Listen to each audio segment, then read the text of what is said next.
Hello and welcome to Amagi, co-hosted by myself, Nima of economicsjunkie.com, and Dylan Moore of the Volitional Science Network, which you can find on YouTube. We are here to tackle ideas, both ancient and modern, in an effort to bring you the tools needed to expand the power of your worldview, making you a more potent entity, professionally, politically, philosophically, or otherwise. We are graciously being hosted by the Think Liberty Network, which you can find at think-liberty.com. And this is episode 4, and we're going to talk about MMT and cryptocurrency. Hi, Dylan.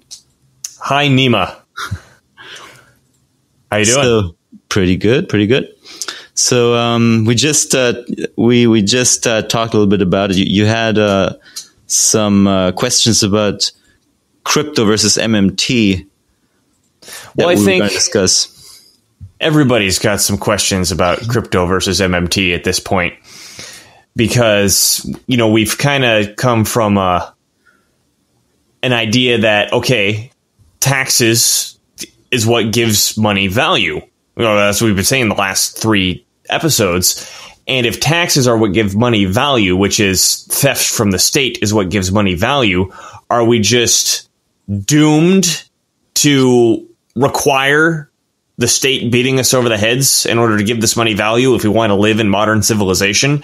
Is there no way that the in quotes private sector, and I put it in quotes because I'm separating it from the money creation power using taxation versus the money using power, which is the private sector. Can the private sector ever solve its way out of this if taxes are what's required to give money value? Well, we've seen now over the past couple of years with the emergence of the cryptocurrency phenomenon with Bitcoin and all the other ones that came afterwards, that it's possible to conceptualize and implement a monetary system that functions much like the monetary system we know today, that is the one that's based on taxation. And but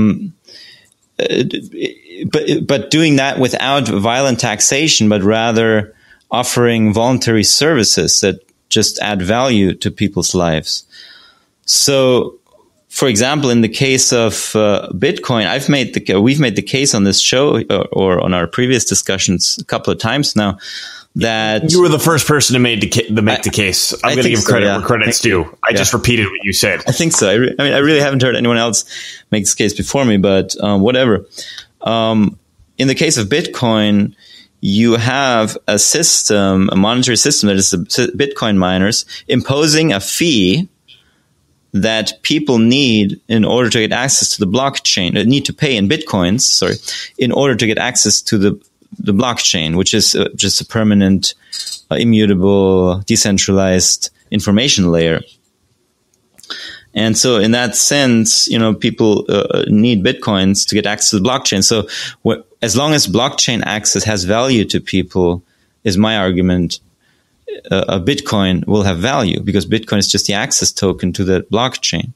Now, so can I interrupt you real quick? Yeah. I've had this confusion before, and I think I specifically had this confusion with Bob Murphy, the Austrian economist, that when I said miners, I think he thought I was referring to mining the Bitcoin, whereas we know that the miners. Yes, they are mining the Bitcoin, but they're also the people facilitating the transactions. Yes. And when you're referring to the miners, you're for the sake of this conversation, we're more interested in the aspect that they're facilitating the transactions, less that they're actually mining and creating the coin, right? Yeah. The mining, creating a coin is just a mechanism for Bitcoin to be injected into the private sector, essentially. And then what you're saying is that these miners, who are the ones facilitating the transactions, the only way that you can get them to facilitate a transaction is by paying them in Bitcoin. Yes. So it has a similar current as taxation and government money, where if you have the federal government, which issues dollars by spending them and then taxes them out of existence, and this creates the full loop, which I guess essentially sends the money back to the original issuer. You got the same thing with the miners, where they're the ones injecting the money into existence in the first place and then demanding it back in order to facilitate Bitcoin transactions. That sound about right? Exactly. So now here's my little bit of contention, and I know I brought this up to you before, and you just mentioned it a little bit. What exactly is the value of the blockchain? Well, it's in the eye of the beholder, but we know the utility of the blockchain, and utility oftentimes conveys value. You can store evidence of the existence of any document in the blockchain without it requiring a third party, and without it ever being alterable in the future. And so with that, you basically get a huge service already. I mean, that's one example that I'm giving of what the blockchain can do. It's probably the most core example, because everything you do on the blockchain is essentially, putting a little piece of information into this immutable information ledger. So that's the value that the Bitcoin blockchain provides. But then on top of that, because you can do that, you can do so many other things. You can do smart contracts. You can build entire additional side chains and currency systems on top of it. There's just a lot of value that comes from what Bitcoin and other cryptocurrencies offer. And we see the proofs in the pudding, because the token that gives you access to that blockchain has risen up in value more than anyone in the mainstream media at least imagined. So more than I imagined, man. Had I imagined, I'd be so rich. I stumbled across Bitcoin in 2011, and I was like, this is weird. Yeah, forget it. Yeah, that's why I'm rich. Lucky bastard, or I guess, what's the word I want? Prescient bastard, prescient. Am I pronouncing that right? Anyway, so because I still want to keep poking that idea that I see where what you're saying is potentially valuable, where we can utilize this blockchain to get some permanent and indestructible information. Unalterable, yeah. Indestructible. Unalterable. Decentralized. No third. All of that. Yeah. But I don't really see it being used for anything. And the reason I say that is I want to proofofexistence.com. Proofofexistence.com. Yeah. It's being used all the time just to prove the existence of documents, for example. I was not aware that you can look at the ongoing submission. So it's just another one 2 hours ago, 2 hours ago, 2 hours ago, 4 hours ago, 6 hours ago.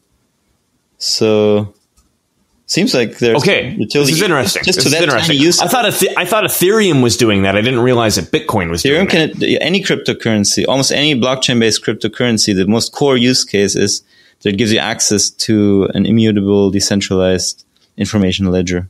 Some may not be decentralized, but definitely some information ledger. So I want two things to come out of my mouth at once. I'm going to go in this direction. Okay. So when we start looking at other cryptocurrencies, and one of the ones that stuck out to me the most when I was sniffing around these different cryptocurrencies was Steam. Because of all the cryptocurrencies I'm holding, I realized that Steam was the only one that I was holding. And sorry, I didn't explain how it works.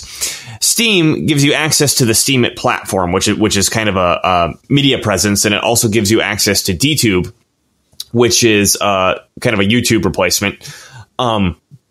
Whether or not they'll be that successful in replacing it, we'll see. But it's an interesting idea that when you create media and you interact with other people's media, Steemit creates steam out of nowhere and pays it to you, and then you could turn around and spend that back out of existence to get your media up in the ranks to get yourself more exposure. So in a similar fashion, what we were talking about with the taxation, where, you know, there's this loop that brings it back to the issuer, the actual service that Steem provides is media presence. And out of all the cryptocurrencies I was holding, I realized that Steem was the only one I was holding for reasons other than pure speculation. And that's when it really clicked to me, where, okay, what would a private currency need to look like? And I don't think the creators of Steemit understood this. I think they stumbled upon this by accident. But going back to what you were saying about a ledger that records documents, I'm sure many people who are listening to this have heard about people suggesting, I don't know if work has actually started on something like this, using blockchains to record chains of title, whether that's, you know, real estate or cars or, you know, whatever else has a title, airplanes. Because, I mean, if you've ever done any real estate, title's a fucking mess. It is so chaotic. No one ever knows what's going to come out of the woodwork. And that's why they have title insurance, because even an insurance company has to come in and say, OK, we've researched everything that we researched, and we said that this is the person who owns it. However, you never fucking know. So we will insure the fact that if it turns out that somebody else actually owns this, we'll pay for it and fix it. How much of that could be alleviated simply by having, you know, what you were describing, Nima, this unalterable document where we could point and say, okay, here is all the relevant documents to this chain. It's all right here. It can't be changed. It can't be, you know, or at least it's difficult to fraud. Could you see Bitcoin moving in that direction? Possibly. I mean, Bitcoin. Actually, I don't know. You know, one of the big features of Bitcoin is that it's very inert and very slow moving, and it's not easy to change it, which is a feature, not a problem. But it's very useful as a base layer. But you can certainly build more complex solutions on top of that, because, for example, you can build smart contracts on Bitcoin through platforms like Counterparty. And I think people have even pretty much duplicated what you can do with Ethereum on Bitcoin, but it's not, I mean, it's not really used as much as Ethereum, which has sort of become the standard for token issues and stuff like that these days. But certainly there's way more that you can do with Bitcoin than, you know, people give it credit for. And there's probably going to be more down the road in the future. It's just that the focus in Bitcoin and the Bitcoin development is more on making it work properly. It's also the biggest use case, so it's gone through some pretty big problems that needed to be solved. So through that, it's become better and more sophisticated. So I think the priorities are just more on core protocol and security and anonymity right now. But there's so many more things that you can do on top of that. There's really no limit, I don't think. What about stability, though?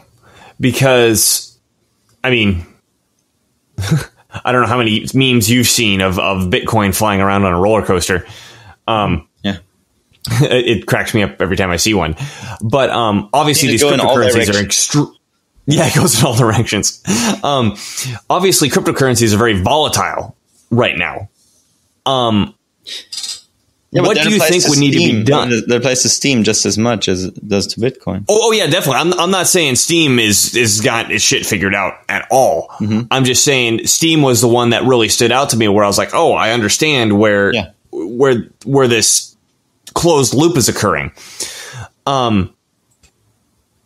The conversation where I wanted to move the conversation is, what would a cryptocurrency, or I guess any private currency, it technically doesn't have to be crypto. I think it would. I think crypto demands it, otherwise it would be too easy to counterfeit.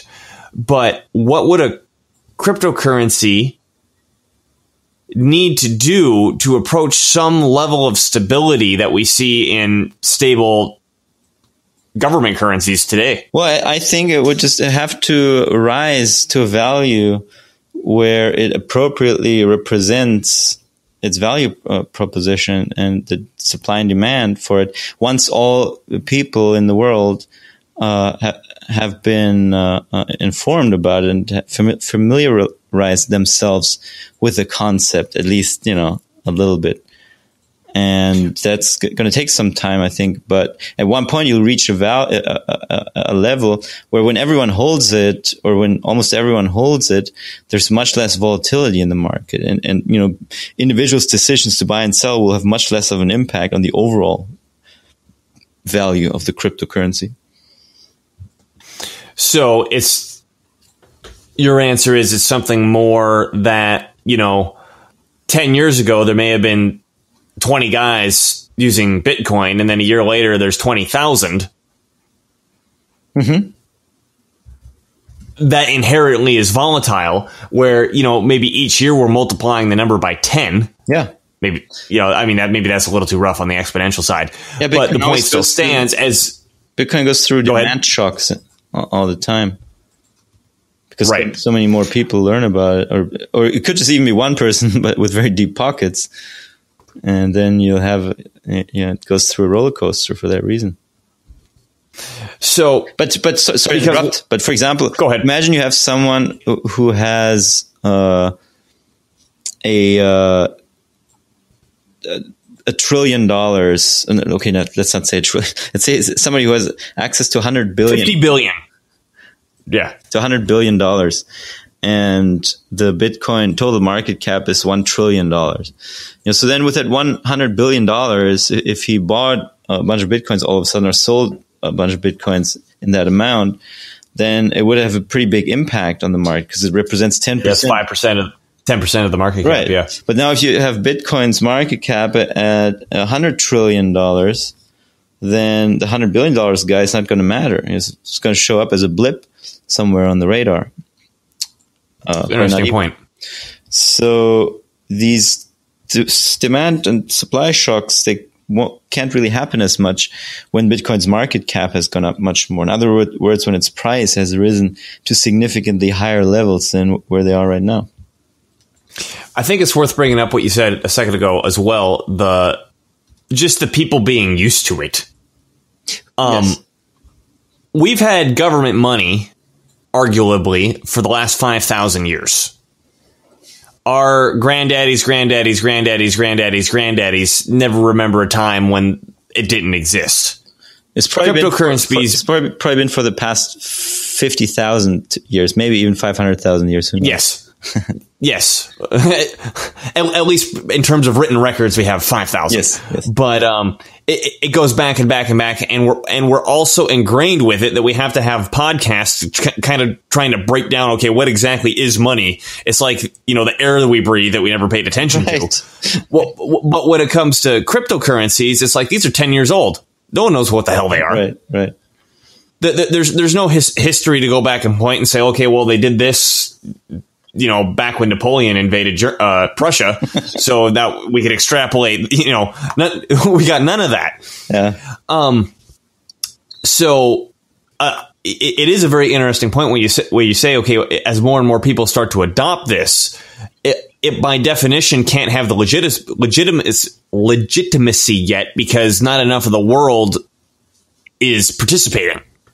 Absolutely, yeah. Another side I like to look at this from is that traditionally government, pre-welfare state, took care of very basic functions, stuff like court systems, police, military, keeping track of private property, chain on title, stuff like that. And when I don't think we mentioned this in our previous conversations that much, is that, taxation gives value to government money, but also the fact that you have to pay your fines and fees in government money. If you sue somebody or you get a civil fine, you have to pay that fine in the unit of account. And so, and that's another way that the money gains some value. And I mean, even when it comes to like property taxes, the property taxes are accounted in the unit of account, the U.S. dollar, if you're in the United States. But your property is valued in the U.S. dollar to begin with to figure out what those taxes are. So everything has very deep into like the bones of the governmental structure. This unit of account has been designed to measure things. So if a private institution were to start attempting to replace these functions of government, we already talked about chain of title. What about arbitration? What about private security forces? I'm not really sure how to talk about private military forces, so I guess I'll leave that one out of the conversation for now. But if it starts going in this direction where the traditional things that the government did and what it used its money for, or gave its money value with, if private currency started doing that, and in fact, add insurance on top of this, where it's if you want to use our insurance company, you must pay your premiums in the currency that we issued. Would you see these as stabilizing factors as well, Nima? Sure. To currency value. I mean, they could either be stabilizing factors or they could just be symptoms of the stabilization itself, because now the currency can be used in everyday transactions that enables a sort of private DRO environment or private insurance environment to replace government services. I could see that. Yeah. Explore that again. So you switched the cause and effect on me there. That the stability might be a symptom of the fact that it's already so universally utilized. Yeah, because so many people hold it. So many people want to hold it and have it in their portfolios. So it's become more stable. So then it also becomes a more useful medium of exchange or sort of money substitute. So I'm just saying, that could then make the private sort of anarcho-capitalist economy function better than the government-created economy, government-created money. Or what you said, maybe Bitcoin will, or somebody will come up with cryptos that replace government services, and then those cryptos will become more popular. I don't know. Or it could just be an independent institution. I think another thing that is important that would have to happen is also that people start exiting the existing money system and start demanding the taxes be lowered so that you could phase out of the fiat money system. So that would be more of a philosophical change in people's minds. And then along with Let's talk about that. Yeah, Let's talk about that. Because in all this blah, blah, blah, private currency, Bitcoin stuff that we've been talking about, there's still this looming issue, which is you can trade in private currencies all day you want, but you still got to pay your taxes in dollars. Yeah. So you mentioned lowering the taxes as a way of a transition. Mm-hmm. And, we were talking about this before the recorded call. But why would the lowering of taxes allow the transition? Well, because that makes the fiat money less and less demanded and less relevant. The lower the tax, if it goes to zero, then there's no reason to hold the money, at least for the purpose of paying taxes. So at that point, the monetary system would just be, let's say people keep using the dollars. Great, then it would be a voluntary dollar system without taxation. Right. Well, yeah, the problem solved. Yeah, then we would have an anarcho-capitalist economy already because we don't have a taxing authority anymore.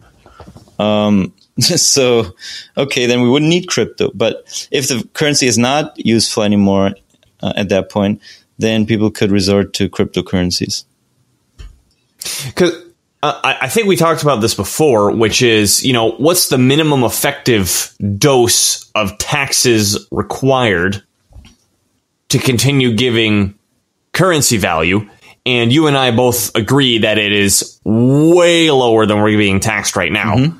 We could probably chop off, 95, 97, 98% of it and still be able to give value to the money. Are you suggesting once we hit that minimum effective dose that a transition might be achieved if we start going a little bit beyond that minimum effective dose and getting smaller and smaller? Yeah, I mean, that isn't that mathematically just what follows? I guess so. I haven't thought about it this way before. Okay, but let's just stay at the minimum effective dose. So let's say, for the sake of argument, that the federal government might not want to commit suicide. Yeah, voluntarily.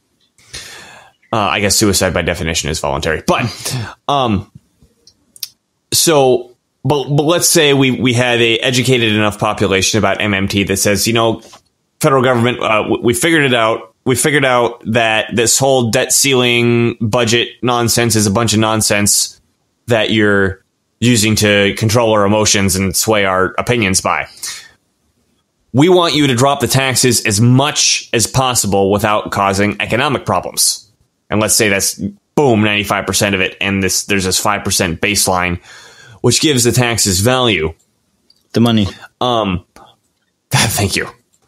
Gives the money value. We can't say taxes have value on a libertarian show ever. You're right. We'll get tarred, feathered, and lynched. And legitimately so. Right. Because we don't mean ick. Taxes do not add value. If we have that minimum effective dose and we just stayed there. Now, I think at that minimum effective dose, let's say, because, between self-employment tax or / FICA taxes and income tax, generally speaking, that's half of your money right there. Gone. 50%. Boom. That's before we get into property taxes and sales taxes and any other sort of miscellaneous taxes coming out of the woodwork. 50% right there out of your income. If that were to vanish overnight, which you and I think it could, and there would still be other taxes, would that by itself give the opportunity for these other currencies to come in because the demand for dollars would not be as extreme? Yeah, I think so.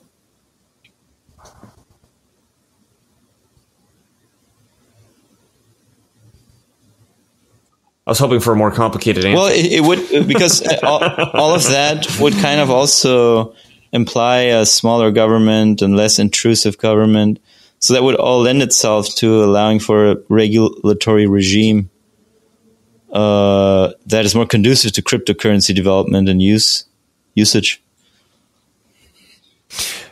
Right, because when we come back to the libertarian / anarchic roots, at the end of the day, we understand that taxes are just a form of theft, and it's a form of violence or coercion, depending on how long you haven't paid them.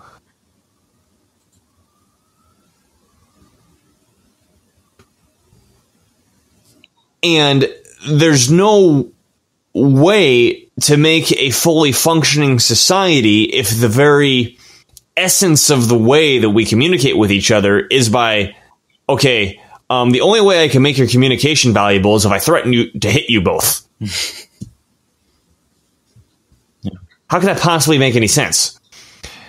So if, again, as a transition, because we spoke with some other guys on the Think Liberty Network before, Vinnie Marshall referred to what he likes to call the Rothbard button, which is turn off all government now, big red Rothbard button. And all of us on the show agreed that we would not want to push that button. because the ensuing chaos would not, I believe, and I believe you believe, would produce a very result in any sort of produce a very un-Rothbardian government. Yes, correct. So if we wanted a more Rothbardian government, and that being there's no legal means of coercing or using violence against somebody, I guess an approach, and this is kind of a theory we're working out here right on the show, is if we continue to drop the taxes because they're not needed for spending to the point where they are not so drastically in demand simply to keep us out of jail and keep the government from taking our property, that would allow what we've been discussing about the cryptocurrencies to come and offer a real alternative to government currency. I think that's a pretty interesting damn idea. What do you think, Nima? Yeah, I agree. I had a comment on my YouTube channel because I upload this to my YouTube channel as well. Now that we've opened the doors, we've given an argument for how a private / cryptocurrency could be a contender with government currency, in the sense of the taxes are no longer the looming problem. I had an interesting question, which went something like this: that if we've got multiple institutions creating currency and funding whatever they're funding, irrespective of geography, meaning there's no real borders. There's no legal border saying, okay, you make that money over here and we'll make this money over here. The question was, what about wartime? If you've got these currency guys funding, or these currency institutions funding the blue team, and those other currency institutions funding the red team to kill each other, but there's no geographical separation between the two, how would that sort of chaos be prevented in Afghanistan when we have all these multiple competing currencies? Well, I don't think the currencies could do anything about that. But if we're in Afghanistan, I assume that we have DROs, which stands for Defense and Restitution Organizations, and private insurance companies whose existence would just make the existence of war very unlikely. It would be very difficult to amass an army or, helicopters and tanks, etc., because then your DRO premiums would freak out, would go up, etc., etc. So I don't know I don't think in this imaginary scenario, I don't think the cryptocurrencies could solve the problem, because they're just a medium of exchange or verification, etc. And access. Well, and I think specifically this guy's concern was that I feel it's a little silly the way you phrased it. If there are no borders, go along with it. If there are no borders, then how is there any war? And how do you use the word war to begin with? I agree. I would go as far as to say is if you did end up in a situation where somebody did amass enough of an army to go start attacking people, and a resistance was generated in response, you immediately would have borders. And I think at that point, whatever issuer is on which side of the border is going to be captured by whatever army needs it in order to win the war. So, because the guy's concern, I guess, was specifically if you've got most of the cryptocurrency supporting one side, but only one supports the other side. And by support, I guess they're spending money into existence to create war materials. Well, that's the first problem already. The cryptocurrencies don't support anyone. They are not people. They can't act in this manner. They are tools used by different individuals. So, but what if you had a centralized one? What, going back to if we have an institution, like I mentioned, that the institution generates it for its services, let's say a DRO. Then there would be a shit cryptocurrency that nobody wants to use if it was really centralized. It would have no value, and thus none of this would happen. The whole point of cryptocurrencies is that they're decentralized. Yeah, I agree. But I wanted to bring the comment up because I think it's an interesting thing to talk about, because that's always one of the first, and I think a very legitimate concern is we're in Afghanistan and no one has the ability to generate an army. Well, what happens if somebody generates an army? Despite the fact that no one was supposed to have the ability, how do you muster a defense? And I think the answer is, like you said, is if things are decentralized in such a way, there shouldn't have been any ability for anybody to do that. Right. Or let's say he does it, like you said, then you just have everyone else throw in a 10 cents to build a nuclear bomb to nuke that individual into oblivion. And then that would be the end of that, and it wouldn't have cost anyone much. I mean, the actual defense isn't very expensive, I don't think. It's just what we currently call defense is just a perversion of that, I think. Yeah, makes me think of Carol Quigley, which will be a good other show to talk about. Yes. Is Tragedy and Hope. Yeah, and specifically the one I was thinking of was his Evolution of Civilizations. Okay. Where he discusses the what he considers to be the prime economic factor which drives civilizations. How what he calls an instrument eventually becomes an institution, and he specifically brought up armies, where an army whose original purpose is to defend a people. Yeah. May do that at the beginning, and then the war is over, and they come home, and then they need something to do, and the army, whose original purpose was to defend people, suddenly the purpose is now paying and feeding soldiers and doing drills and getting pensions and all this other stuff. And then by the time they actually do get attacked, the army can't really do what it was originally intended to do anymore, because it's been completely morphed into this other thing. Yeah. No, that's what happens. So, yeah, and I mean, as you said, what we see as defense now is, I think, more of what I just described right there. Probably everywhere in the world. Right. Anyway, so I think that was a unique spin for the internet on cryptocurrencies and MMT's view and our particular view. I think this is worth pointing out.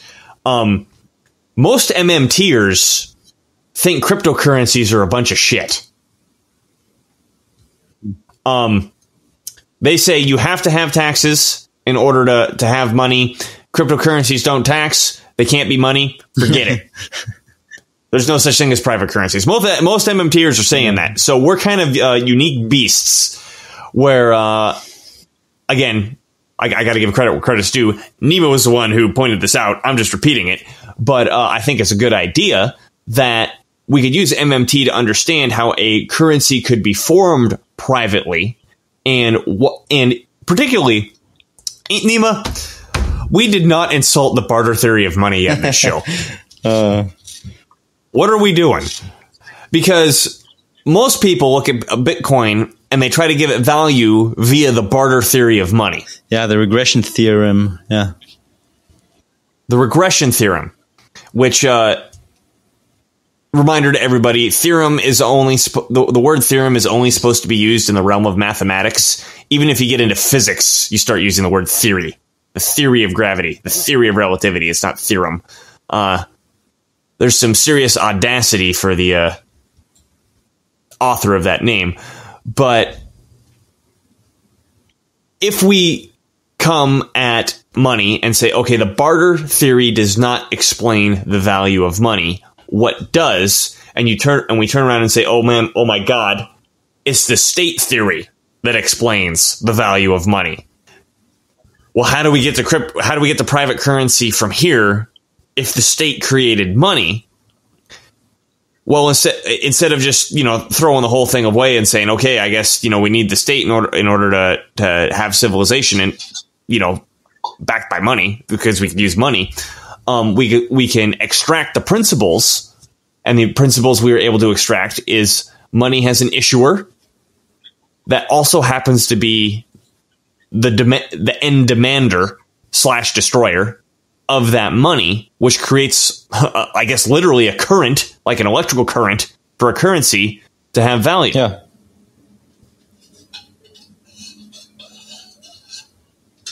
Yeah. So if the state theory of money by itself is really just a subset of the credit theory of money. So you could say that. Yeah, you're right. Ultimately, it's all just understanding the credit theory of money. That you create a token that includes some promise in the future.